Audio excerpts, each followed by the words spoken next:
Good morning. I would like to welcome you all, particularly Minister Bruton and Kevin Sherry, here to the Shaw Academy Live e-learning centre at East Point Plaza. Right here, Minister, as we've mentioned, we teach over 55,000 people per month.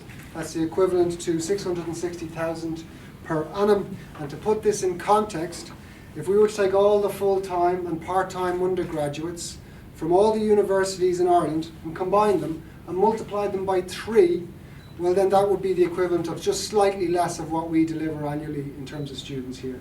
And that's all from this base here. And this is growing.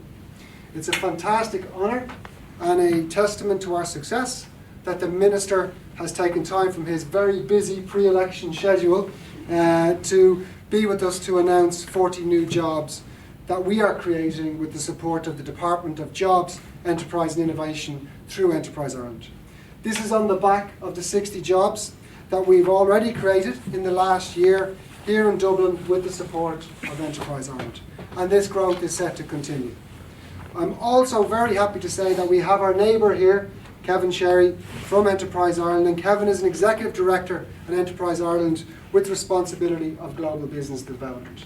His department have helped us develop markets including Asia, Africa, the United States, and we thank them for that continued assistance. I would now like to invite the Minister to say a few words. Minister. Well, thanks very much, Adrian. First of all, I'd like to welcome you to the North Side and to congratulate you on your very wise decision to move to the North Side. I hope you're very happy in your new home. Secondly, I'd just like to say how important the work that you are doing. It's sort of instructive to look. We've been through in this country. We had a big boom, as you know, back in the early 2000s, and it was very focused on property.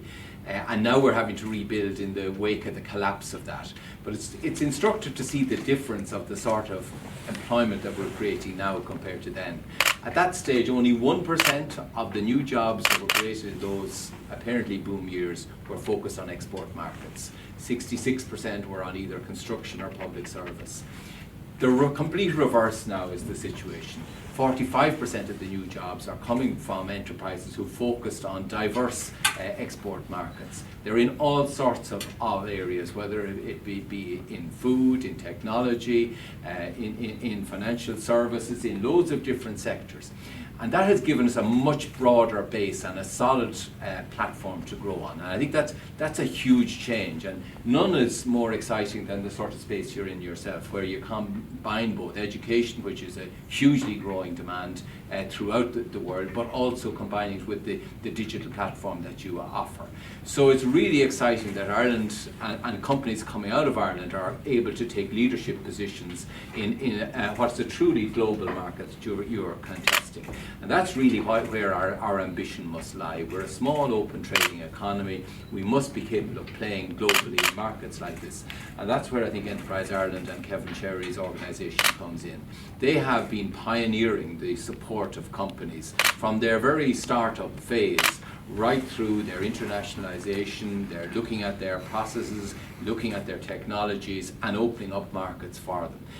We're very fortunate to have an agency of that sort. I think most countries in the rest of Europe don't have anything with the scope or the experience that we have with Enterprise Ireland, and I think it's a really valuable asset.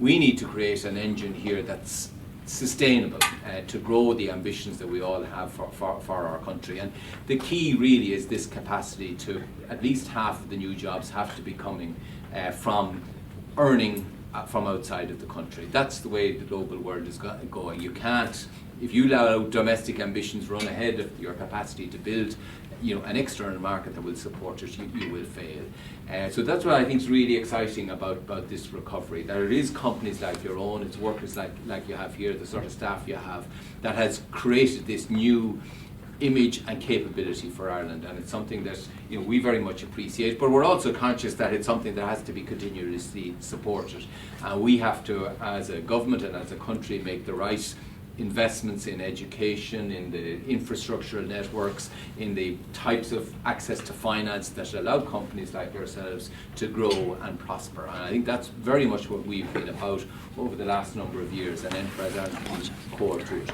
So just to thank you for the work you're doing, congratulate you on your achievement. It's a really exciting opportunity. I think you probably have a lot of growth ambitions still ahead of you, and clearly you have the staff with the commitment to deliver it. So congratulate to you, and particularly to everyone here is assembled, and wish you great success in the future.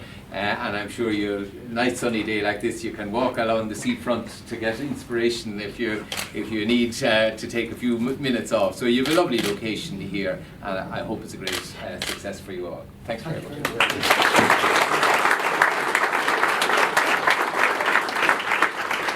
Thank you very much, Minister. By the way, you're not allowed to take those few minutes off. but thank you nonetheless. I'd like to invite Kevin Cherry just to come up and say a few words on behalf of Enterprise Ireland. Thank you. Great. Thanks, Adrian. Good morning, everybody. I suppose the first thing I should do is welcome you all as our new next door neighbours. You're all very welcome. And I'd like to add my voice to the Minister's congratulations to Adrian and to James and to all of yourselves of where you've got to and what you've achieved within a very short space of time.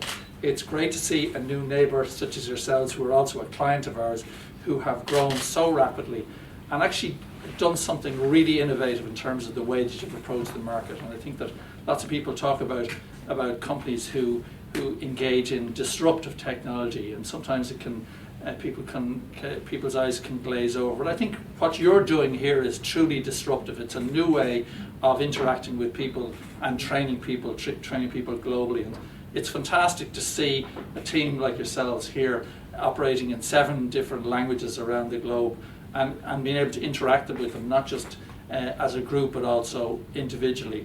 So I think great credit is due to you. I'd also think I wanted to mention that sometimes when we talk about early stage companies, we talk about companies that can grow quite slowly. But certainly you're one of the fastest growing startup companies that we've been involved with, and it's great to see so many people here within a short space of time. I'd also like to recognise just the sacrifices and the things that entrepreneurs do to make such a success. And Adrian and James, and I know that James is not here this morning because he's out building the business internationally, and that's what it takes for entrepreneurs. And I would like to recognise the commitment and energy that entrepreneurs like Adrian and James put into making businesses a success and creating so much jobs and value add within the Irish companies. So I think you're at the foothills of being a truly multinational and global company, and we'd like to work with you to ensure that you're successful in that. And as Adrian said, we've started to work with you in international markets to try and globe that global footprint. And we're close enough that if we're not doing a good enough job, you just have to drop next door and tell us that we need to put more energy in it. So we're looking forward to working with you into the future, and I'd like to congratulate you again on your success today. Thank you.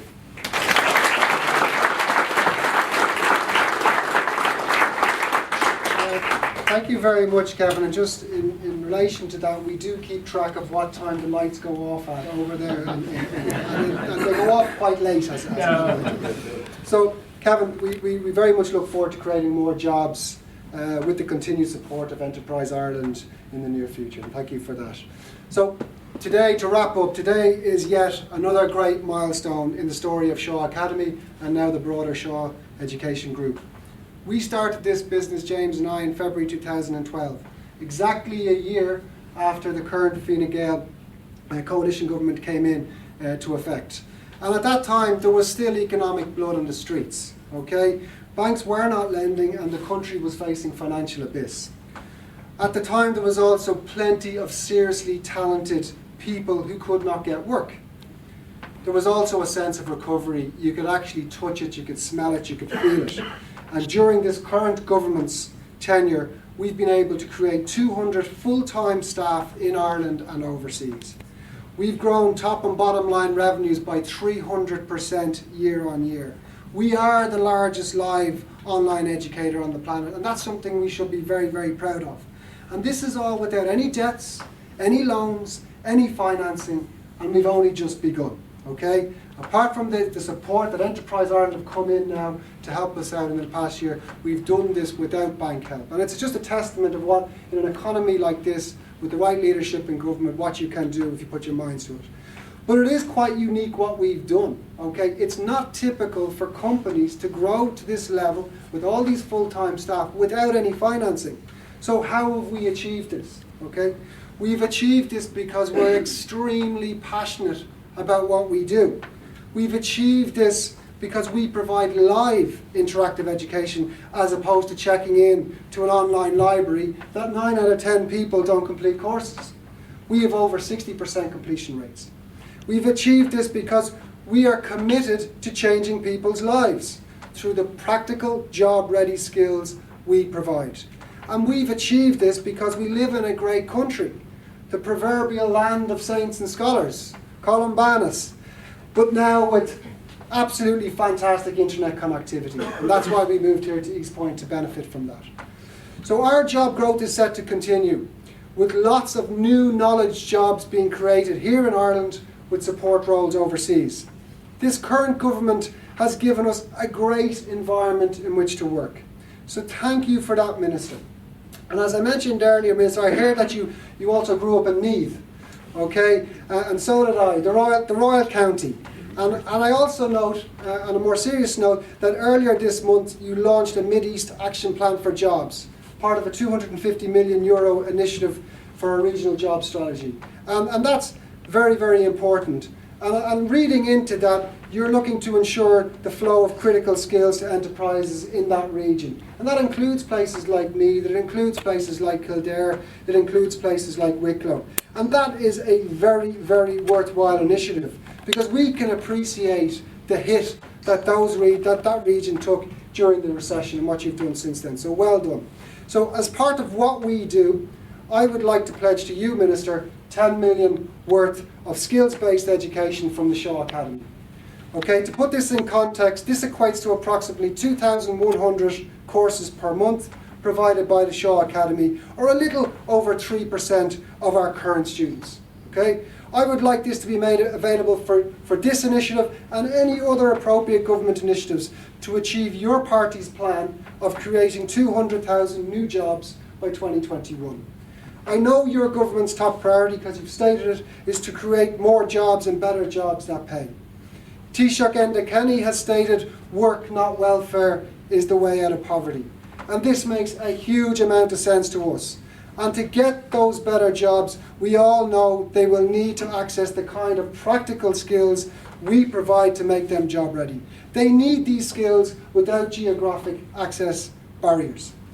I know we're talking to the right people because we've been able to grow this business in this environment led by this government. And we're talking to the right people here today that will put best use of our education pledge. So I say to you, Minister, let's get started. So I want to thank you again for coming, and now everybody back to work.